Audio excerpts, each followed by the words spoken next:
Bismillahirrahmanirrahim. Assalamualaikum warahmatullahi wabarakatuh. Perkenalkan, nama saya Surnia, kelas B, NPM 091158041937,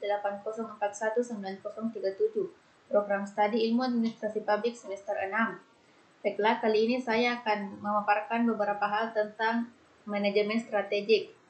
Yang pertama yaitu lingkungan dunia yang mengalami perubahan seperti globalisasi, kontrol masyarakat, perkembangan teknologi, memberikan dampak bagi perkembangan suatu negara ataupun perusahaan. Diperlukan agar pemerintah dan perusahaan tidak membuat kebijakan yang mengabaikan kepentingan masyarakat.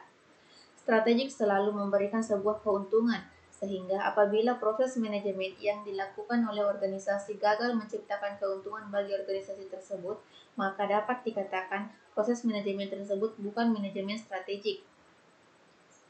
Pengertian manajemen strategik.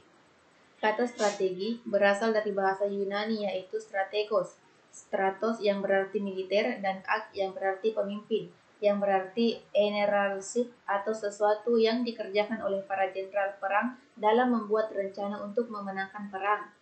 Secara umum, dapat mendefinisikan strategi sebagai cara pencapaian tujuan.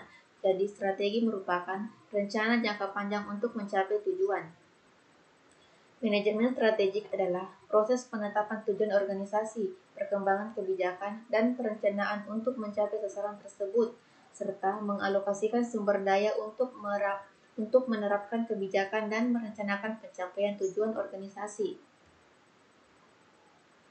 Selanjutnya yaitu peran manajemen strategik.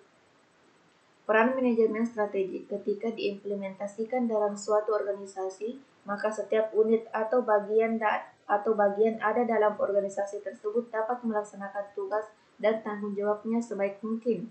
Apabila melihat perkembangan zaman sekarang ini, di mana setiap organisasi perusahaan telah melakukan ekspansi pasar guna mendapatkan keuntungan yang banyak.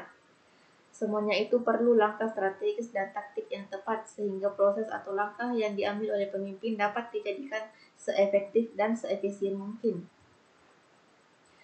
Setiap organisasi bisnis dihadapkan pada dua jenis lingkungan, yaitu internal dan eksternal, di mana kedua lingkungan tersebut memerlukan pemuasan berbagai pihak yang berkepentingan. Dalam lingkungan yang pertama yaitu secara internal, manajemen dihadapkan kepada tuntutan dan pemuasan kepentingan berbagai pihak, seperti para manajer tingkat rendah, para pemegang saham, serta para karyawan dan karyawati organisasi. Sedangkan secara eksternal, artinya di luar organisasi terdapat berbagai kelompok yang berkepentingan yang juga harus dipuaskan oleh manajemen puncak, seperti para pemasok, para distributor dan agen, dan pemerintah. Adapun beberapa tantangan dalam lingkungan eksternal organisasi antara lain yaitu yang pertama perubahan geopolitik, yang kedua pengangguran, yang ketiga peningkatan taraf hidup, yang keempat penyelenggaraan bisnis berdasarkan norma-norma moral dan etika, yang kelima keanekaragaman tenaga kerja, keenam perkembangan teknologi, dan yang terakhir yaitu faktor demografi. Baiklah, saya rasa cukup sekian. Assalamualaikum warahmatullahi wabarakatuh.